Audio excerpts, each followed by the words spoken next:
name's Gabe. Here's a song about major societal injustice. I hope will be corrected one day. I don't want to be alive in a world where there is no Shrek 5. I can't think of anything worse than a world where we never return to the Shrekiverse. Many people think we're past it, but I firmly disagree. So many questions left unanswered, so many plots I'd like to see. Does Donkey have a strong opinion about cryptocurrency? Could Fiona kill a minion or crush the boss baby? How do I be alive in a world where there is no Shrek 5? Never say never again, but Shrek Forever After came out in 2010. Maybe Shrek could have an uncle, and the uncle's played by me. The uncle's name is Gabe the Ogre. He's got an awesome personality. Shrek says, Gabe, I fucking respect you. As both an uncle and a friend. Then we laugh and sing together, and the fun will never end. The 5 could be the S in Shrek. Well, hasn't this happened? What the heck? The 5 could be the S in Shrek. Well, hasn't this happened? Disrespect. The 5 could be the S in Shrek. Well, hasn't this happened? What the heck? The 5 could be the S in Shrek. We could call it 5-a-rec.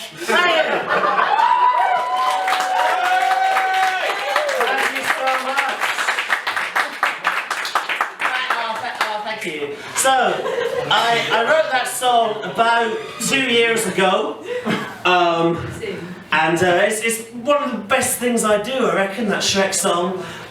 There's a fully produced music video for that Shrek song on YouTube with more than 250 views! Captain Big Time, and that music video was actually used as a support feature. I was given a limited theatrical release in the United States of America. Ever hear of them? It was a support feature for an animated remake of an episode of Frasier that some virgins made in a hole.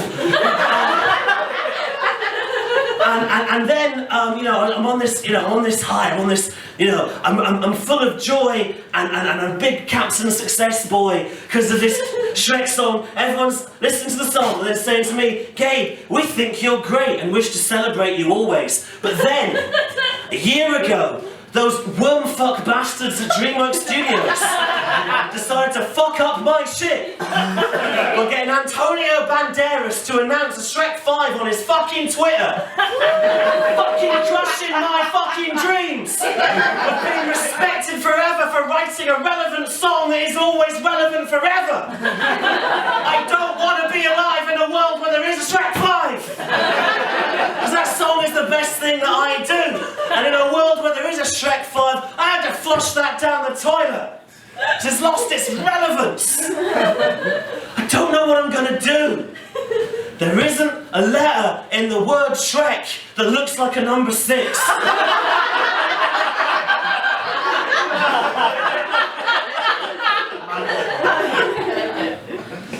Don't want to be alive in a world where there is no B-movie 2 through 8.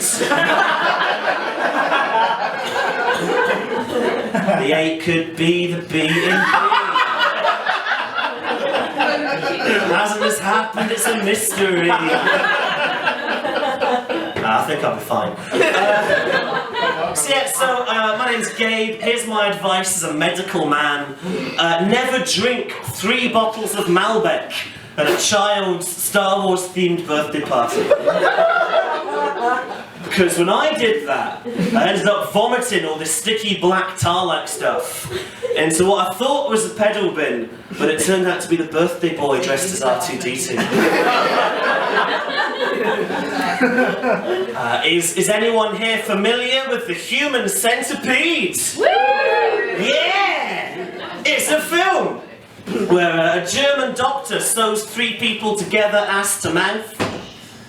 That's my favourite Christmas film. I think it encapsulates the true spirit of Christmas by depicting a bunch of people who resent each other during a really tense meal.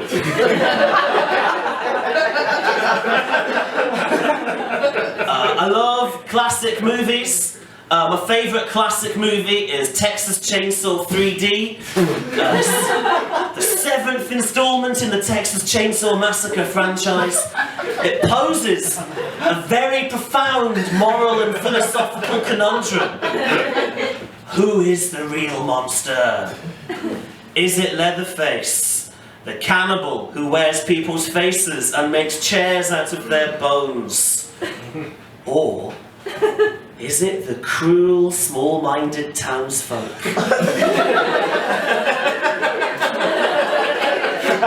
who don't like it when he does that? Makes you think. I really love the new Super Mario Brothers movie that came out last year. Surprising amount of hardcore sex in the new Super Mario Brothers movie. And that surprising amount is none whatsoever. Which is unprecedented for a film about a plumber with a moustache. My favourite aspect of going to the cinema is when you're sitting in your chair in the cinema before the movie starts and you're looking up at the screen, and on the screen there's this card, and the card says something on it like, "This film has been rated 15 for scenes of drug misuse." And then you watch the film and it's full of people using their drugs correctly for their intended purpose. A lot of very misleading stuff in society. I was in the bank the other day and there was a poster in the bank that said, "At Santander Bank, our staff are friendly and approachable. Don't worry, we don't bite." And then there was a picture of a small happy dog with a speech bubble saying, "Woof woof." The message is clear. At Santander Bank, the staff are friendly and approachable. They will not physically attack you. And they are small happy dogs who say woof woof. So imagine my confusion and outrage. Well, I spoke to someone at Santander who worked there. They were a large, miserable man. They were mean-spirited and cantankerous, and they bit me almost immediately. I had a dog when I was 8 years old. His name was Humbug. Humbug was a border terrier, but he was way bigger than border terriers are supposed to be. It was like a cross between a border terrier and Dwayne "The Rock" Johnson. And Humbug's favourite thing to do in the world was to eat and shit all over everything that I loved. And then my parents decided to have another child, and there was anxiety that the dog would eat and shit on the new child. So the dog was, my parents told me, sent away to live on a farm. Now, whenever I say that to people, they immediately go, "Gabe, your parents definitely had that dog destroyed." No, they didn't. I went to the farm. He was fine. He had a wonderful new life on the farm. He had loads of wonderful dog friends on the farm. He was a Dalmatian all of a sudden. We all react strangely to new environments. I used to think my mum was a witch, because she told me she was one. And whenever I did anything foul as a child, she would make the television disappear with evil magic. And this was very convincing, because, you know, the television would vanish, and we lived in a very small flat. I wouldn't be able to find it anywhere, so it was very persuasive, it was very convincing that devilry and witchcraft might be involved, and I was very freaked out. And then when I was 20 years old, I finally found the courage to confront my mother. I said, "Mother, what do you do with a television when I was a child? Did you hide it somewhere real good, or was the devil involved? Please tell me, I'm real scared." And my mum laughed in my face and said, "Gabe, it wasn't that difficult to convince you the television was gone. You were a very stupid child." All I had to do to convince you it had vanished was just put a blanket over it. And as far as you were concerned, it just wasn't there anymore. And I've been thinking about that a lot recently, because I lost my dad last week. He's not dead, it's just my man's put a blanket over his head. You can't find him anywhere. It's time for everyone's favourite aspect of live comedy. It is the audience interaction. You, hello. What's your name? Millie. Hello, Millie. Hello. What are the numbers on the front and back of your debit cards?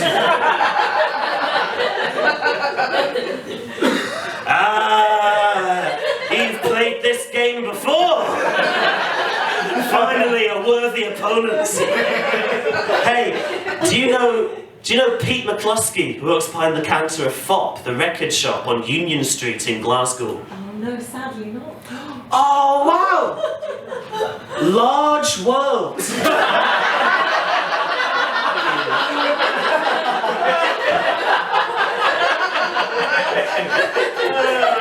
Yeah, I'm professional. So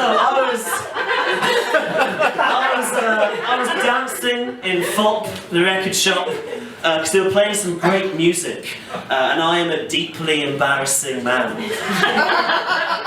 And I danced over to the counter to talk to my mate Pete, who works behind the counter in FOP, and I said to him, "Hey Pete, what's this amazing music you're playing? It's great."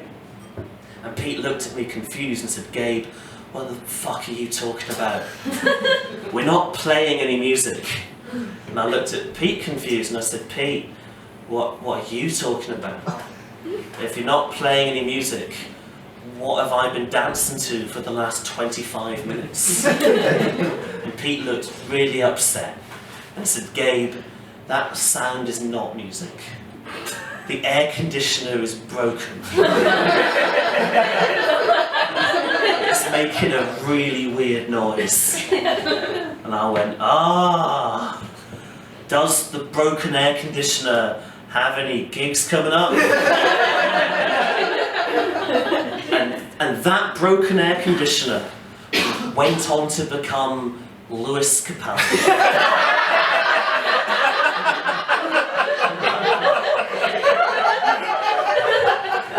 So it's time for some piping hot topical material. The Queen died recently. When you consider the age of the universe, and my favourite aspect of the Queen's recent relevant death is that someone on social media did this tribute to the Queen. They painted this watercolour painting of the Queen being led away into a featureless white void by none other than Paddington Bear. And it came with the caption, "I've done my duty, Paddington. Please take me to Philip." Now, why is that Paddington's job?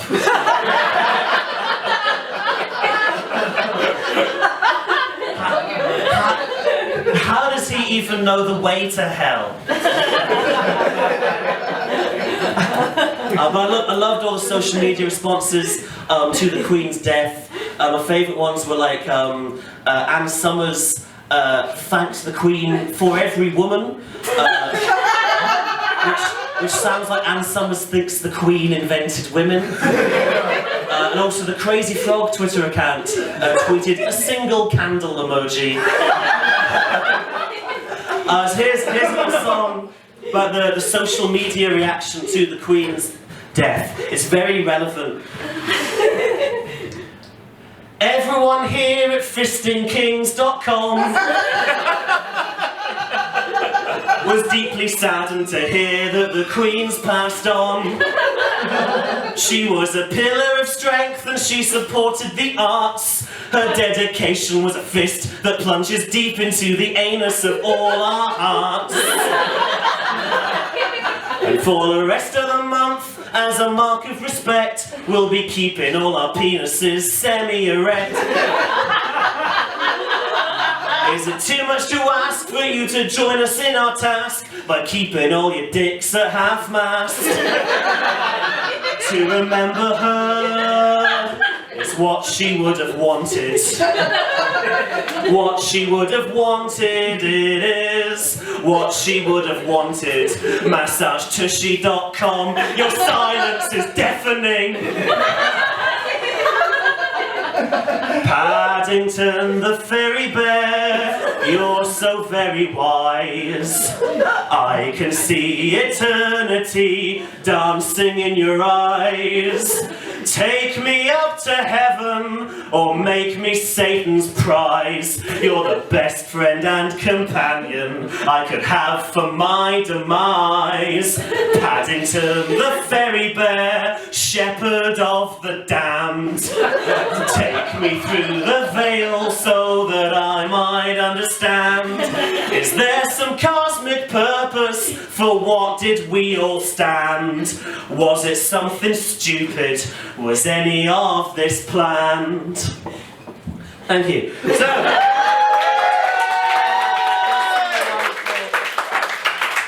thank you. So, I've got things coming up in the future. I'm Gabe Featherstone on Instagram, and I am Gabe Station on YouTube because I am hilarious. I have a show. I've got 2 shows coming up at the Glasgow Comedy Festival in March. One of them is called Curse of the Black Seal. It's a combination burlesque and stand-up comedy show that I wrote with my friend Seaglass Beach, who's a burlesque dancer and a nightclub singer.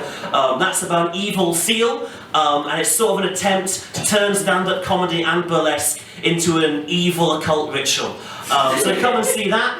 Bring an egg for protection. I'm also doing a show called Robocop vs. the Terminator vs. Gabriel Featherstone, in which I'm going to fuck those motherfuckers up with my bare hands. So if you want to see me beat 2 cyborg monsters that don't exist to death with my bare hands and feet while screaming, come see that in March. You can find details of that on the internet on my Instagram. I'm going to sing a sincere song about feelings now, and then I'm going to disappear into the darkness.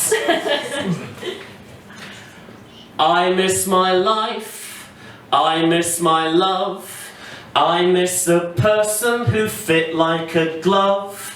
I miss her smile and I miss her laugh, and the feeling of being with my other half. I miss my home, I miss my past, I miss the tender times that couldn't last, and I miss something far more than words can convey. I scream for it every night and every day. Father, can you hear me? On bended knees I beg, boom, boom, boom. Daddy, I'm so thirsty for an original recipe. Cadbury's chocolate cream egg. Cadbury's changed the recipe. How could they be so mean? When Kraft Foods purchased Cadbury's, now cream eggs taste obscene. The chocolate tastes of chalk, and the fondant tastes of smeg. For just 1 drop of the original goo, I'd gladly give my leg, or my life, or my living, screaming brain. Oh, send me a cream egg, God. I'm so wretched and poor. Oh, have I not suffered more than anyone before? Christ, send me a cream egg, God, a proper one from the past. If I have no cream egg, God, how am I to last? Oh, Father, can you hear me? On bended knees I beg.